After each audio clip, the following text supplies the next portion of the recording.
Assalamualaikum warahmatullahi wabarakatuh. Kami dari kelompok 9 akan mempresentasikan tentang gerakan revivalisme Islam di Indonesia. Presentasi ini bertujuan untuk memenuhi tugas SPI atau Sejarah Peradaban Islam. Perkenalkan, saya Alvito Zakaria, NIM 128. Perkenalkan, nama saya Gumilang Atmaja dengan NIM 108. Perkenalkan, nama saya Faros Asaduddin Milzam dengan NIM 097. Assalamualaikum warahmatullahi wabarakatuh. Setelah perkenalan tadi, di sini saya akan menjelaskan mengenai gerakan revivalisme Islam. Dimulai dari pengertian itu sendiri ya. Jadi, apa itu gerakan revivalisme Islam?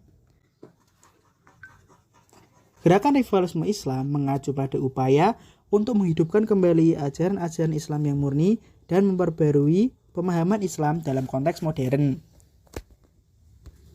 Gerakan ini memiliki ciri-ciri seperti kembali ke sumber-sumber Islam yang murni, mengkritisi praktik-praktik Islam yang dianggap tidak sesuai dengan ajaran asli, serta menekankan pentingnya pengetahuan dan pendidikan dalam memahami Islam. Gerakan revivalisme Islam di Indonesia muncul sebagai respon terhadap pengaruh-pengaruh Barat yang semakin meresap dalam masyarakat. Ulama-ulama yang tergabung dalam gerakan ini merasa perlu untuk mempertahankan nilai-nilai Islam yang murni dan tidak tercemar oleh budaya Barat itu sendiri. Memperbarui pemahaman Islam dengan memadukan ajaran Islam dengan ilmu pengetahuan modern.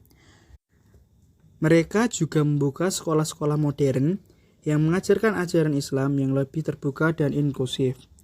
Menjelaskan bahwa gerakan revivalisme Islam di Indonesia melahirkan organisasi-organisasi Islam yang berperan aktif dalam masyarakat, seperti Nahdlatul Ulama atau NU yang didirikan oleh Kiai Hasyim Asy'ari. NU berusaha mempertahankan nilai-nilai Islam yang murni dan memperjuangkan hak-hak kaum muslimin di Indonesia. Dan ada juga Kiai Ahmad Dahlan, pendiri Muhammadiyah, berusaha memperbarui pemahaman Islam dengan memadukan ajaran Islam dengan ilmu pengetahuan modern. Dia juga membuka sekolah-sekolah modern yang mengajarkan ajaran Islam yang lebih terbuka dan inklusif. Selanjutnya, saya akan menjelaskan tentang faktor penyebab gerakan revivalis. Yang pertama, yaitu kolonialisme dan modernitas Barat mempengaruhi masyarakat Muslim untuk meninggalkan ajaran Islam yang murni dan mengadopsi nilai-nilai Barat. Hal ini memicu kekhawatiran di kalangan ulama dan aktivis Muslim yang merasa perlu menghidupkan kembali ajaran Islam yang murni dan autentik. Untuk poin yang kedua, yaitu keterbelakangan sosial ekonomi menjadi faktor penting dalam munculnya gerakan revivalisme Islam di Indonesia. Masyarakat yang miskin dan terbelakang cenderung mencari perlindungan dan kekuatan pada ajaran agama, sehingga ulama dan aktivis Muslim merasa perlu memperjuangkan hak-hak sosial ekonomi bagi umat Islam. Selanjutnya, perkembangan teknologi dan ilmu pengetahuan mempengaruhi masyarakat Muslim untuk merenungkan kembali ajaran Islam yang murni dan autentik. Ulama dan aktivis Muslim melihat pentingnya memadukan ajaran-ajaran agama Islam dengan ilmu pengetahuan modern sehingga muncul gerakan yang memperjuangkan pembaruan pemahaman Islam.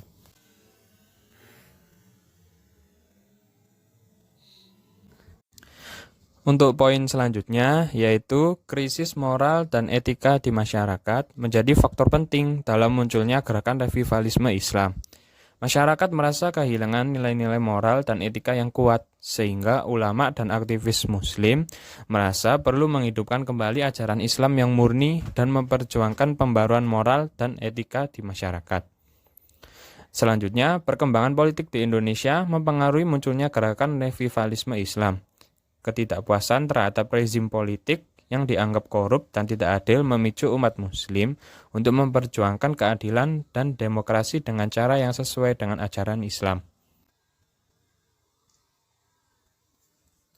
Secara keseluruhan, faktor-faktor di atas memicu munculnya gerakan revivalisme Islam sebagai upaya untuk menghidupkan kembali ajaran Islam yang murni dan memperjuangkan nilai-nilai Islam yang relevan dengan kondisi sosial dan politik di Indonesia.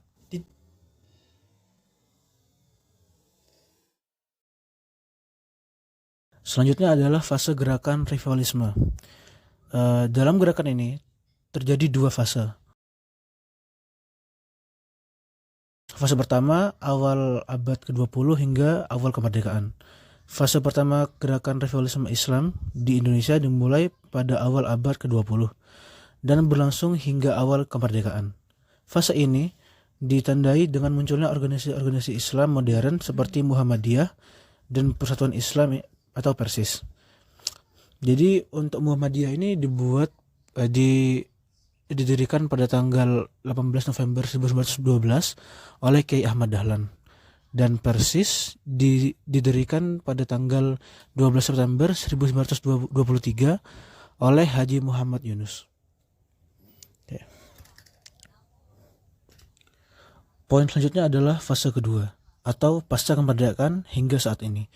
Fase kedua gerakan revivalisme Islam di Indonesia dimulai setelah kemerdekaan Indonesia pada tahun 1945 dan masih berlangsung hingga saat ini.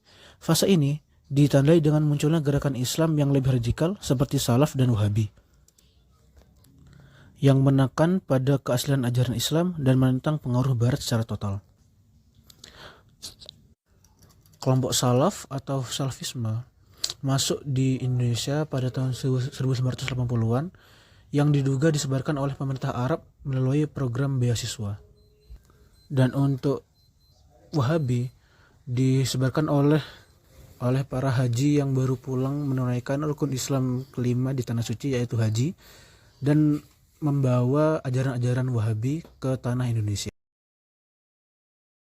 Kedua fase gerakan revivalisme Islam ini memiliki perbedaan dalam fokus dan tujuannya.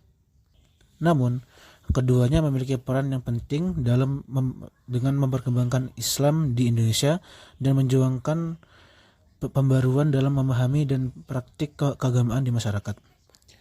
Jadi dengan adanya revivalisme ini, maka Islam di Indonesia akan mudah tersebar dan dapat diperjuangkan dengan mudah, serta memberi pemahaman yang lebih mendalam tentang Islam kepada kaum muslim yang ada di Indonesia. Contoh gerakan revivalisme. Yang pertama adalah Muhammadiyah, organisasi Islam modern yang didirikan pada tahun 1912 oleh Kiai Ahmad Dahlan di Yogyakarta, Indonesia. Muhammadiyah memperjuangkan pembaruan dalam pemahaman dan praktik keagamaan, serta mempromosikan pendidikan dan kesejahteraan sosial bagi masyarakat muslim di Indonesia. Yang kedua adalah Persatuan Islam atau Persis. Organisasi Islam ini didirikan pada tahun 1923 oleh Kiai Hasyim Asy'ari di Jombang, Indonesia.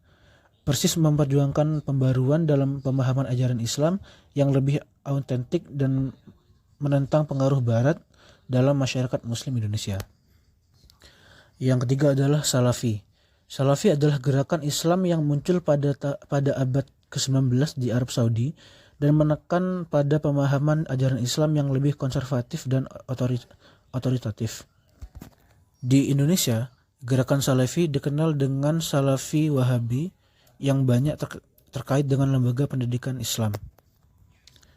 Dan contoh yang terakhir adalah Ikhwanul Muslimin.